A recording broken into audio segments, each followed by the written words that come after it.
Hi, my name is Razink, and today I'd like to show you how to build a no-code Web3 app. In this section, we're going to be building a marketplace. So we're going to show you how to build all the preliminary steps to basically grab the assets from your test user accounts, and then we're going to create a marketplace by giving one user some tokens, giving another user an NFT, and then swapping those assets. If this is your first time watching a video from DropChain, do the quick start guide and watch the first step in this video process or the video series to get your bubble account set up. For now, we are already starting here, and we're going to start building a marketplace. All right, so the first step is we're going to build or grab and add a new page. We're going to call it the marketplace page. We're just going to make it brand new. We're going to have a couple pages set up here. We're just going to start from the beginning, so it might be a little longer, but that's not too much longer. And we're going to do a few buttons. And we're going to make all the buttons. We're going to make all the text things, and then we'll do the workflows after, so you can kind of see how this will work.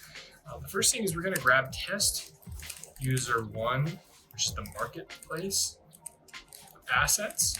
So this is just like the previous version, method of building out a page. In the previous example we grabbed the assets or the inventory that someone owned, all of their NFTs on DropChain, and then we token gate accessed their ability to go into an app. In this case, we're going to be grabbing the assets for your test user 1 and 2. We actually might use test user 3 and 4 just so that we have a blank slate to work with. And then we'll work through this process. We're actually going to extend the height of this page to be a little longer. And we'll make another one. We'll do test user 2. We'll call this the end user. And so in this instance, we have the marketplace account, we have an end user account. So this is just basically showing you if you were to make a real app, these are going to be the test accounts to simulate how this would work. These are sort of the process of testing a development environment for your DropChain, your Web3 app. We're also going to add a repeating group here.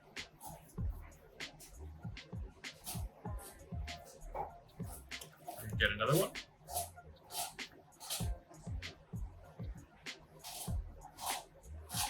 All right. And then we're going to make a couple buttons. First things first, we're going to simulate a marketplace within a game. So we're first going to mint a sword NFT. Okay. And we're also going to mint 100,000 coins. And so we're going to use the coins as the currency of this marketplace.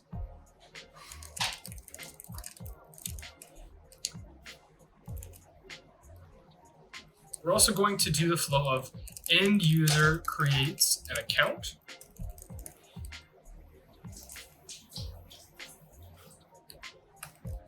End user earns 100 coins. Maybe in the instance that they're playing a game, they check in once a day, they earn 100 coins, so they reach some certain level or do something on your game or your app, they're going to earn 100 coins when we click this button. And then finally, we're going to have end user buys sword for 300 coins. Let's just say 250 coins, actually. And so each of these functionalities will allow you to basically build out this full flow of a user. So first we're going to mint the preliminary assets. End users are going to start joining and using your account or creating an account on your platform, on your marketplace. They're going to do something in your app. And then this is the marketplace feature where an end user is buying a sword for 250 coins. And that's going to be a swap, an atomic swap. So we're going to work through each of these. And we're going to show you exactly how we want to do this. So first things first, let's mint the sword NFT and the marketplace coins. Let's just start it from the beginning. So we're going to talk about transaction ID Actually, I'm going to save some time, but I'll still explain this process. I'm going to go here. This was from the first mint and NFT flow. We're going to copy this text section. We're going to paste it.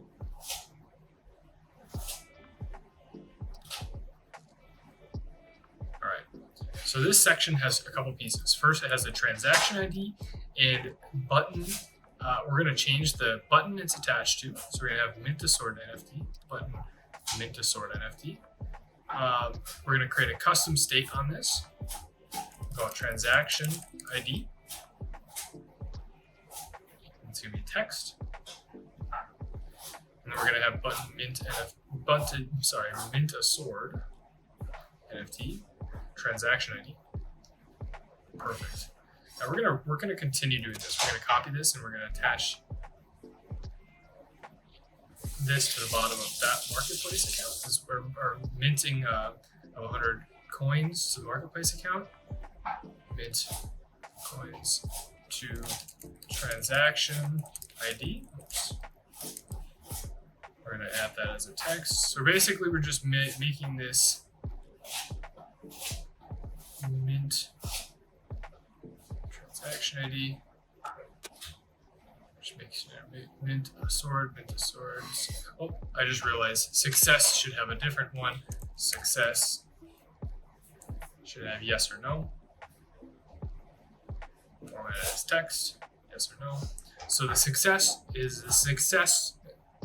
Transaction ID is a transaction ID. Let's make sure this is fixed. So button, we're gonna have the button linked to the thing above it, or the text linked to the button above it. State, we're gonna set the success as a yes or no. Format as text. Perfect. We're gonna do this in pieces. So first things first, we're gonna set the workflow up for this. Add workflow. And we're not going to try to reinvent the wheel. We've done this already. So let's go back to the index, which is the first thing. We have a button, mint, and NFT. This whole flow was built out in the first how to mint an NFT section of this tutorial. So if you didn't see this, go back to that video or go to that section. In the full version of this, we're going to copy this flow, go to the marketplace, and we're going to paste. And so in this instance, we're going to say mint a sword, and then we're going to go and edit the sword. And then we're actually going to make two changes to this. This is called grab test user 1, the marketplace assets. We're going to use test user 3 and 4. These are accounts we haven't used yet. These should be blank slates. I'm going to call it test user 3 and test user 4. And if you go to your console.dropchain.network, create a free account if you haven't already, generate an API key and use the DropChain plugin to put your API key in place.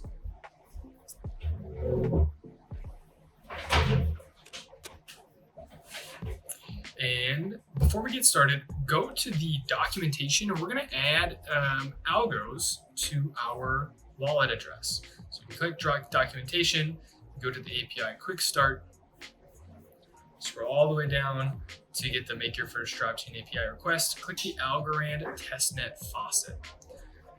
We're going to take our test user 3, put in the account, successful. We're going to do it again with the account 4.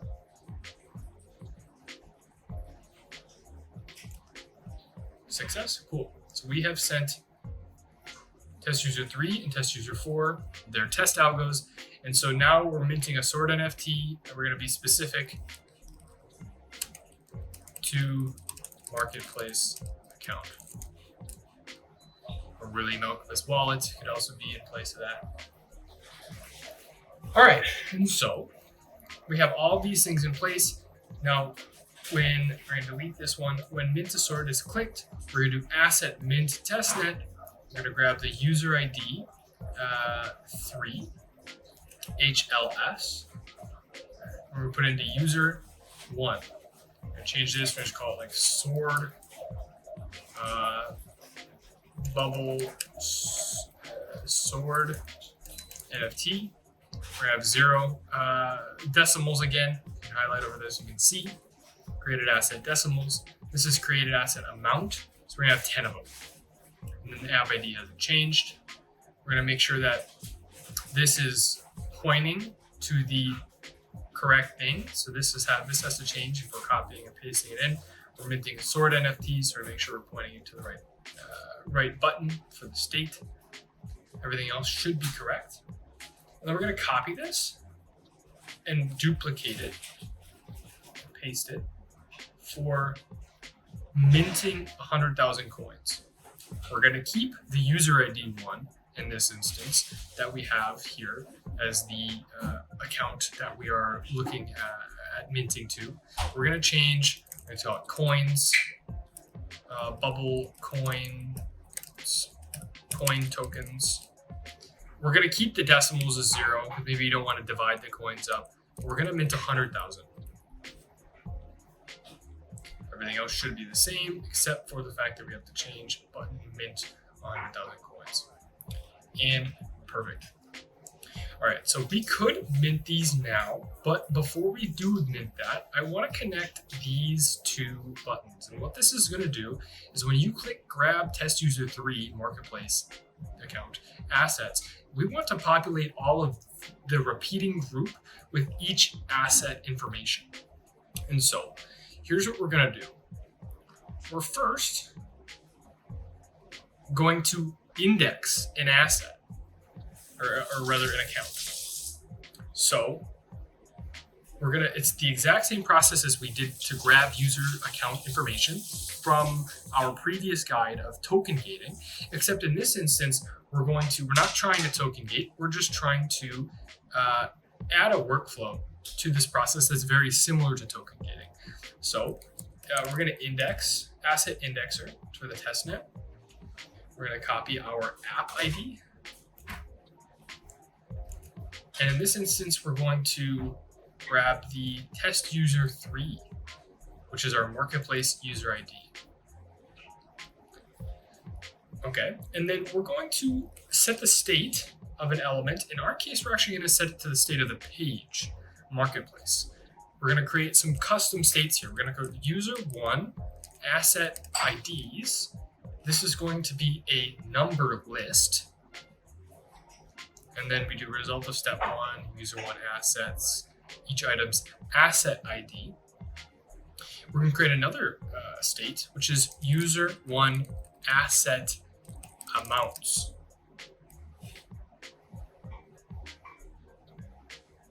And then this is going to be a number as well, a list of numbers as well. And we're going to call it user 1 assets amount. Perfect. We're going to copy and paste this. Oh, well, I don't know why that's happening, but I'm not too worried. Timeout. Oh, okay, just saved again. We're good. Okay, so we have two things. We have grab test user 3 and test user 4. So really, I should have changed this to say we're saving it to user 3 asset IDs and user 4 asset IDs, but that was my fault. For this, for the sake of consistency, I'm going to do user 3 asset IDs. This, if you did this already, it's fine. You just have to remember, or you could quickly remake another state type. You do numbers, and then you're going to do it again. User 3 asset amounts. Asset amounts, and this is just going to make it a bit easier to read. I think this is just good practice because of what we did in the process of grabbing a new set of account information, 3 and 4 instead of 1 and 2, because we did mint a few test NFTs already. This is going to make it easier in the long run. So we did this. We're doing test user 3.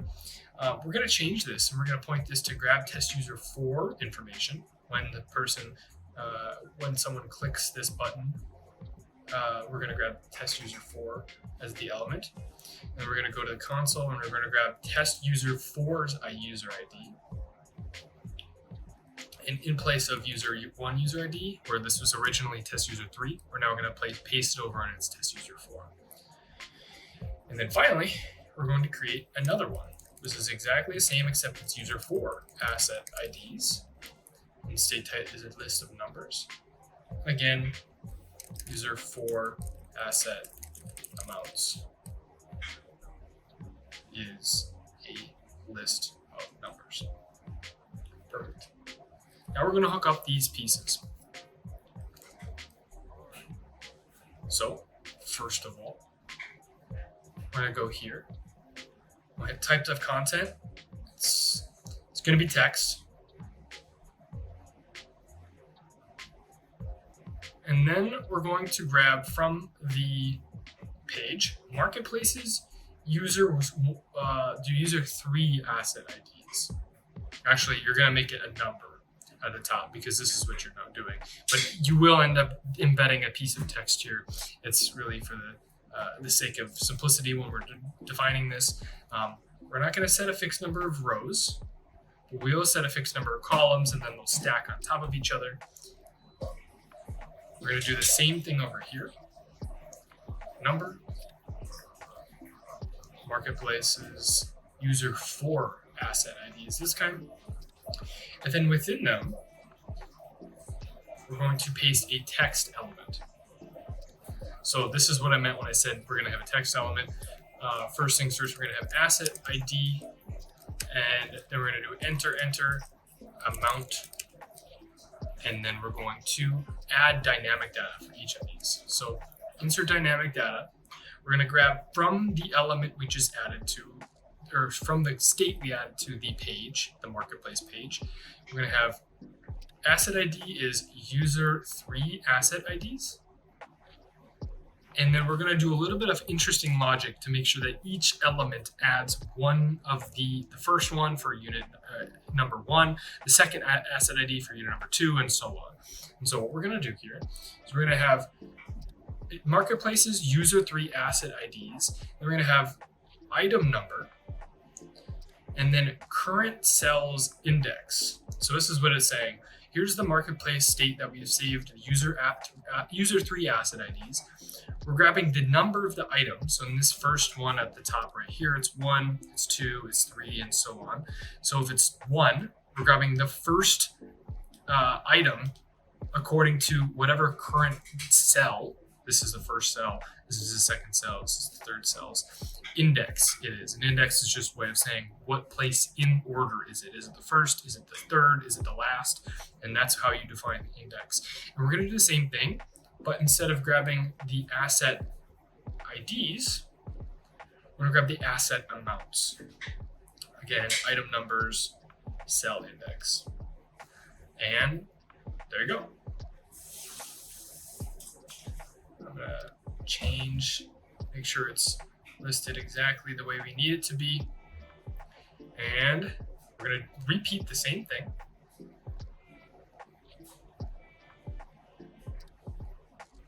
We'll call it asset ID. And then amount. Then we're going to configure. Oops. We're going to do the same dynamic data again, but for user 4. Asset IDs, index, marketplace, so for amounts, item numbers, asset index, perfect. Perfect.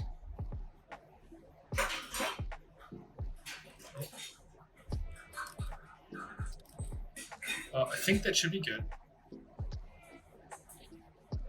Notice there's a little more there, but I just stretched it to make sure that it was visible. It's going to look a little weird here, but I think we're ready to test this. Let's go and preview this.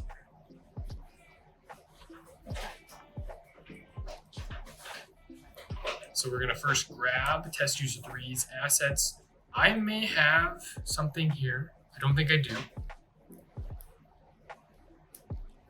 We'll see. Okay, nothing appeared, which I think is correct, and we can check it, right? If this doesn't appear at the beginning, which it shouldn't, we're going to try to grab test user 3's address and put it into the Algo Explorer testnet, and that's correct. It has no assets found. Okay. So in this case, we're going to hit mint sword NFT to marketplace account, which is test user 3. And if we see success here, which assuming we hooked up everything correctly,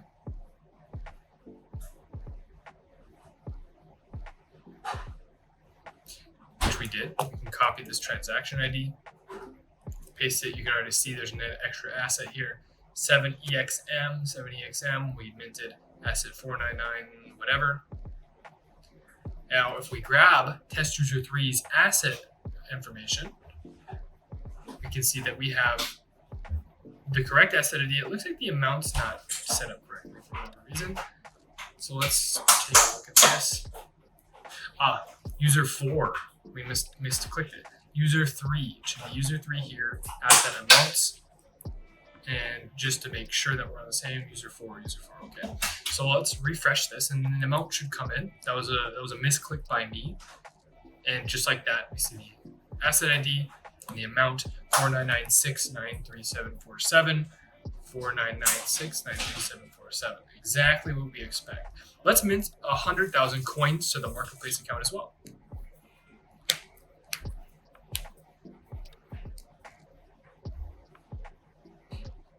And then let's grab the information from the chain.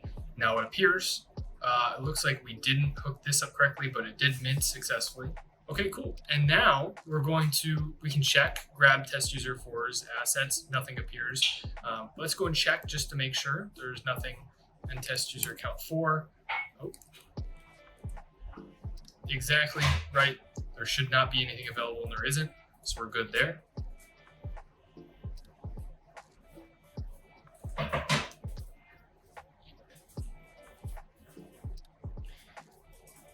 And so now we're going to do a couple things. The first thing is with our end user account, we're going to opt in the test user 4 into receiving the 2 assets that we just created.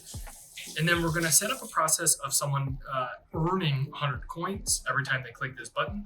And then finally, we're going to set up an atomic swap that allows them to make a transaction or make a swap of me giving you $250 coins and you giving me a sword NFT in our case.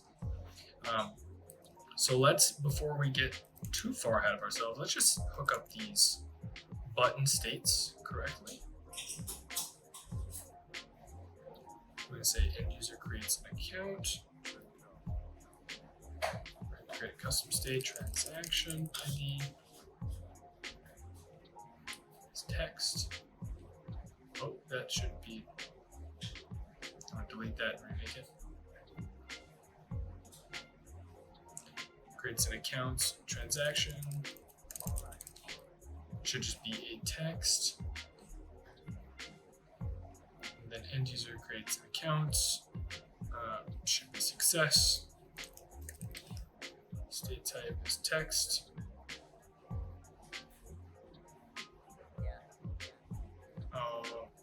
Whoops. This should be a yes, no, actually. I'm really not doing this correctly, but that's all right. Success. Yes, no. Format as text. Great. Let's real quick connect these buttons. Earns 100 coins. Next.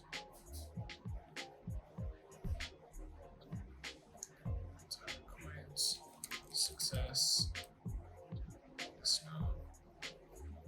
Text. The last one. End user buys sword.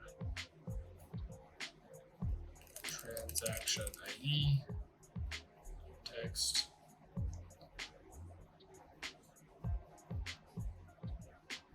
Buys sword. Success.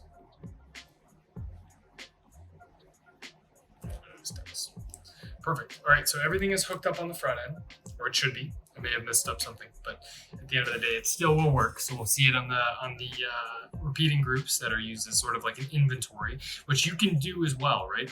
Imagine you don't want to build a full marketplace. You're just kind of following along and trying to learn.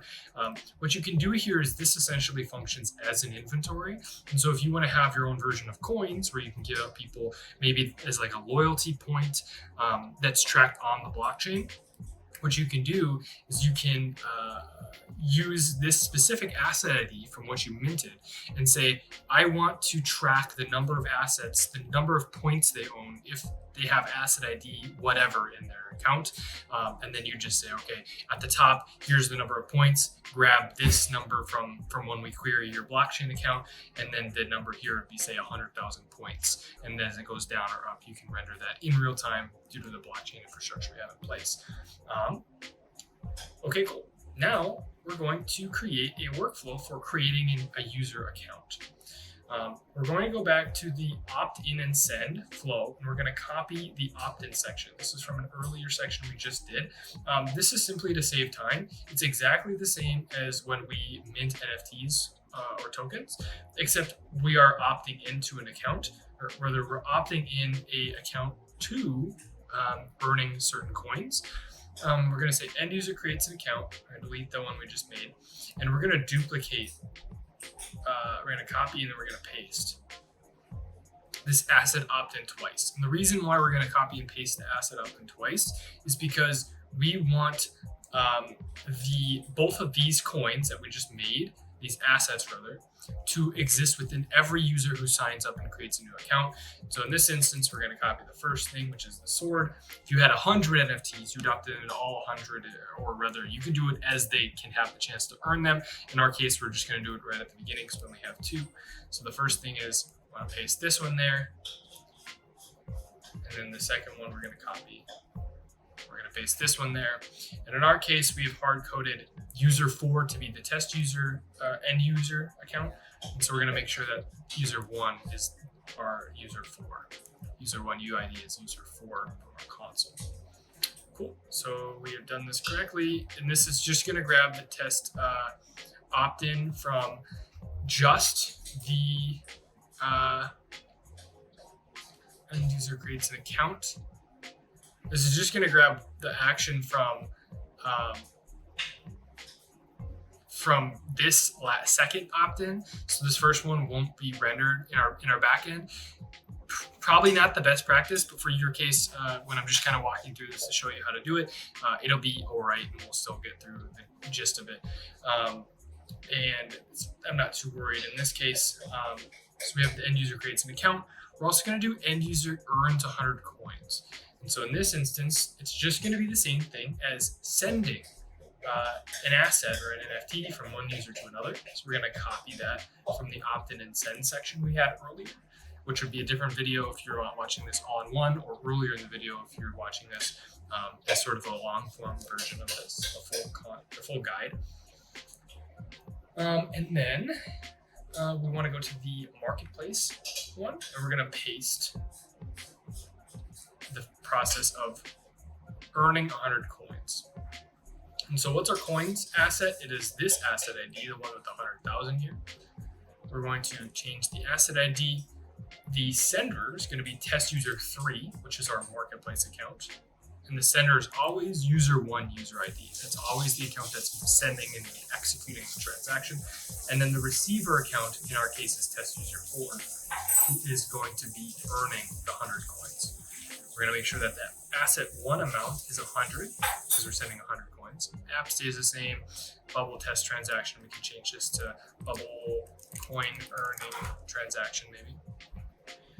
And that one seems good. Let's not forget to change the state of the buttons. There's a good chance that if there is any other issue in the future, it's because we didn't change the button appropriately that this transaction ID state is being set to. But that's all right. I'm not too worried, again, because we'll be able to see it on the side. And then finally, end user buys sword for 250 coins. So this is going to be very similar, paste this, to the previous version when, in this case, buys a sword. except instead of sending an asset, we're going to be doing something called an atomic swap. An atomic swap is basically what that means is it's saying, I'm going to give you something that we agreed upon. You're going to give me something. So it's going to be a swap between one of or both of us. And in that process, we are agreeing that if I don't send my side, or if I don't have the NFT I'm sending or the token I'm sending, or if you don't have that, vice versa, then the transaction doesn't go through. And it then throws an error and it says something like, oh, user whatever doesn't have these tokens. In our instance, it's going to have the tokens because we're making sure that it does, but the idea is still there. And so we're going to use the atomic swap on the testnet. We're going to fill this out. So I'm going to run through exactly what this means. So user 1 is going to be test user 3, and user 4 is going to be user 2 in our case. And something to remember, user 1 sends to receiver 1, and user 2 sends to receiver 2. And so if we want to say user 1 wants to send, this user wants to send to this user, we're going to have to swap them. So we're almost saying like test user 3 in our case, this account is sending to test user 4. So if this is user 1, the user 1 ID, this has to be receiver 1 ID, and vice versa. And so it sounds complicated, but it makes sense when you think about who is user 1 sending to. User 1 sending to receiver 1, and that should be our second test user 4. And user 2 is sending to test user 3. And before, we have this sword asset ID. We minted 10 of them. We have that asset 1 because the account 1, user 1, is sending 1 asset sword to receiver 1, which is our test user account 4. And then user 2 down here is going to send 100, or actually it's 250 is what we wrote down here. Right at the bottom, buying for 250 coins. Asset 2 ID is this one that has 100,000 coins minted. To receiver 2, which is our marketplace. App ID, let's not forget that. So 1 NFT, 250 coins. HL, which is test user 3, sending to test user 4. 4 is sending to 3. We look good here. Perfect. So we're going to delete the send asset. We're going to update these. Result of step 1's transaction ID. Yes, if step 1's transaction ID is not empty. Result of step 1's transaction ID is empty. We went through this whole thing on the beginning, the beginning of this tutorial guide, and I think we should be good. So let's refresh the page. Let's grab test user 3's assets. You can see how much they own. Test user 4 owns nothing. We're going to end user create an account, which is like the end user opting in to being able to earn both of these assets. And when you opt in, you were saying, hey, everyone, I can take these assets in, but I don't have any. And so when this is done, we should see a transaction ID here, which we did. If you see, we've opted into swords and coins. We have 0 of them though. And so if we do grab assets for test user 4, exactly as you expect, same asset ID, marketplace has 10, the test user has 0, and in this the coins there's 0, and there's 100,000 in the marketplace account. So maybe this game is where I need to come in and I need to collect my gold coins. I'm gonna hit end user earns 100 coins, or maybe I played really well in a game or something, whatever your idea is. We're gonna earn 100 coins for the end user. It's successful. Let's grab the test assets from the test user 4. There's 100 coins now in there. We can see on the transaction 100 coins were sent to this test user 4 account. We're gonna do it again, right? Send another 100. You can see at the top here, I'm waiting for this to go forward all the way. Let's grab it again and see what happens. It's 200. Wow, right? Every time we hit it, another 100 comes. It is exactly how we set it up. So just for just to kind of show it off, let's just say we want to buy it for 250 coins. This will not work. It's continuing to go, but it's not going to show. And the reason why is because I don't have 250 coins. And that was what the transaction says that I need. And so transaction ID doesn't show up. The success is no, because it didn't work. Let's send another 100 so that we should have 300 here. And this is sort of the kind of conclusion to this marketplace. We have set up a way for people to, we've minted the coins. We have set up a way for people to sort of opt into these coins. We can grab and show how much they own. And in this case, you could use the asset metadata flow, which we can have tutorials on how to do that as well. We can show their images on the front end, and we have 300 now. You could show each of these assets, how much they own, and their pictures if you wanted to. Now we're gonna buy it. So I have enough coins to buy the transaction or execute the transaction now, and I can buy the sword from the marketplace. It says no still, but let's make sure that it actually didn't go through.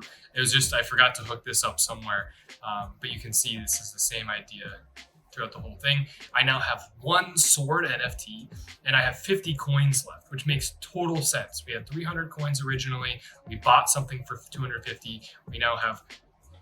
We've sent back.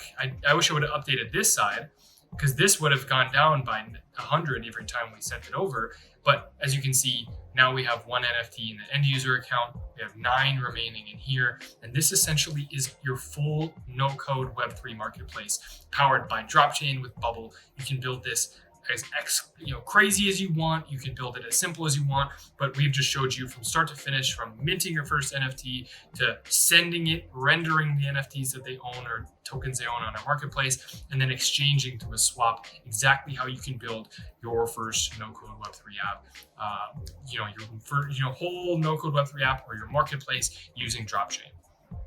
If you enjoyed this guide, please leave a like. If you have any questions, check out our Discord link below. Feel free to hop in the Discord. We're always answering questions from builders like yourself, and we'd love to see what you want to build. Thank you guys. Take care.